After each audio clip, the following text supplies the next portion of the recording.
Toilet को हम चाहे कितने भी साफ़ करें, कितने भी धोएं, कितने भी मतलब बहुत सारी चीज़ें हम लोग डालते हैं, लेकिन फिर भी टॉयलेट की जो बैड स्मेल है वो बिल्कुल भी नहीं जाती और टॉयलेट इतनी अच्छी तरह से साफ़ नहीं होती। हम बहुत सारी चीज़ें महंगा चीज़ें यूज़ करते हैं, जैसे टॉयलेट क्लीनर यूज़ करते हैं, हार्पिक यूज़ करते हैं, लेकिन इसकी बैड स्मेल जो है वो बिल्कुल नहीं जाती। तो इसकी बैड स्मेल को कैसे ख़त्म करें आज मैं बताऊँगी। बहुत ही सरल तरीका है, बहुत ही आसान तरीका है। तो चलिए जानते हैं कैसे करना है। तो सबसे पहले हमारे पास में इस तरह से साबुन तो नॉर्मली सभी के पास में रहता ही है।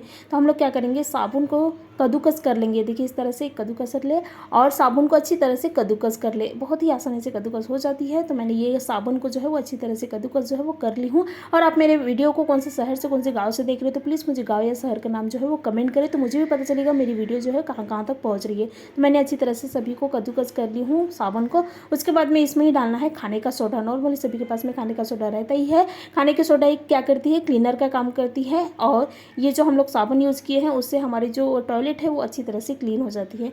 तो इसको मिक्स कर ले। तो हमारी रेमेडी जो है वो तैयार हो गई है। उसके बाद में क्या करना है, इस तरह से शैम्पू को बॉटल हमारे पास में रहते हैं। आप चाहे तो कोई भी स्प्रे बॉटल भी ले सकते हैं, लेकिन इस तरह से शैम्पू की बॉटल नॉर्मली रहता है, हम बाद में फेंक देते हैं। तो इसका भी आप इस्तेमाल को जो है वो कर सकते हैं, क्योंकि इसमें शैम्पू थोड़ा मोड़ा रहता ही है। तो उसका जो स्मेल है वो उससे भी हमारी जो टॉयलेट का बैड स्मेल है वो पूरी तरह से ख़त्म होगी। तो मैंने जो रेमेडी तैयार की हूँ उसको क्या करें, इसमें डाल देना है शैम्पू की बॉटल में और उसमें ही पानी डालना है। देखिए इस तरह से, पानी बहुत ज़्यादा नहीं डालना है, कम से कम आपने थोड़ा सा 1 स्पून के करीब अगर रेमेडी लिए हैं तो 1 ग्लास पानी डालें। तो मैंने 1 ग्लास पानी डाल दी हूँ। उसके बाद में ये जो बॉटल के ढक्कन है उसको लगा दें और इनको अच्छी तरह से मिक्स कर ले, ताकि हमारी जो रेमेडी है पानी के साथ में अच्छी तरह से मिक्स हो जाए। तो मैंने इन्हें अच्छी तरह से मिक्स कर ली हूँ। देखिए आप देख सकते हैं हमारी जो रेमेडी है वो तैयार हो गई है, एकदम झांझ आ गया है, क्योंकि जो सोडा है, सोडा में अगर आप पानी भी डालोगे तो उसका वो रिएक्ट होता है, तो इसकी वजह से झांझ जो है वो बहुत अच्छी तरह से आती है। तो हमारी रेमेडी तैयार हो गई है। उसके बाद में आप क्या करें,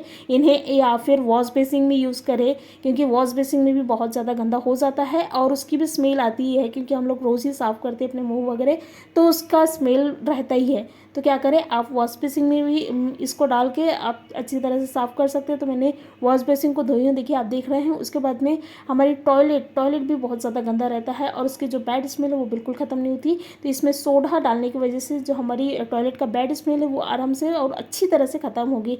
तो मैंने क्या की हूँ, इन्हें ये जो रेमेडी तैयार की है उन्हें क्या करें, आप टॉयलेट में डालें। देखिए इस तरह से, और आप फ्लश करोगे तो बिल्कुल आपको साफ़ करने की ज़रूरत नहीं है, ब्रश से घसने की ज़रूरत नहीं है। बिना ब्रश लगाए, बिना हाथ लगाए भी आप अपने टॉयलेट को जो है वो क्लीन कर सकते हैं। तो मैंने ये जो रेमेडी हम लोग तैयार किए थे उसको डाल ले। देखिए इस तरह से, मतलब हाथ लगाने की ज़रूरत नहीं। अगर आप इस तरह से, या फिर अगर आपके पास में स्प्रे बॉटल नहीं है तो आप क्या कर सकते हैं, इस रेमेडी को किसी भी प्लेट में या फिर कोई भी प्लास्टिक के डब्बे में भर के रख सकते हैं और इनको रोज़ इस तरह से डाल सकते हैं। तो मैं ये इसमें डाल रही हूँ और आप देख रहे हैं मैंने सिर्फ डाली हूँ और बिल्कुल फ्रेश कर ले, तो आप देखोगे कि आपकी जो टॉयलेट है इतनी अच्छी तरह से क्लीन भी हो गई है और इसका जो बैड स्मेल है, बैड स्मेल पूरी तरह से ख़त्म हो जाती है। हम बैड स्मेल के लिए बहुत सारी चीज़ें करते हैं, लेकिन हमारे टॉयलेट का बैड स्मेल बिल्कुल भी ख़त्म नहीं होती। तो आप ये जो है छोटा सा उपाय कर सकते हैं, उससे आपकी जो टॉयलेट का बैड स्मेल है पूरी तरह से ख़त्म हो जाएगी।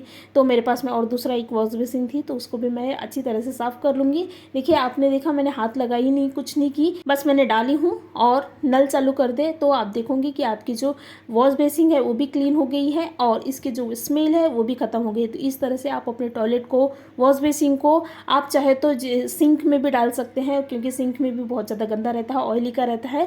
तो इसमें साबुन की वजह से ऑयली वगैरह पूरा निकल जाएगा सिंक का। तो इस तरह से आप अपने टॉयलेट को जो है वो साफ़ कर सकते हैं। आपने देखा ना कितना आसानी से हमारी टॉयलेट जो है वो चमक गई है।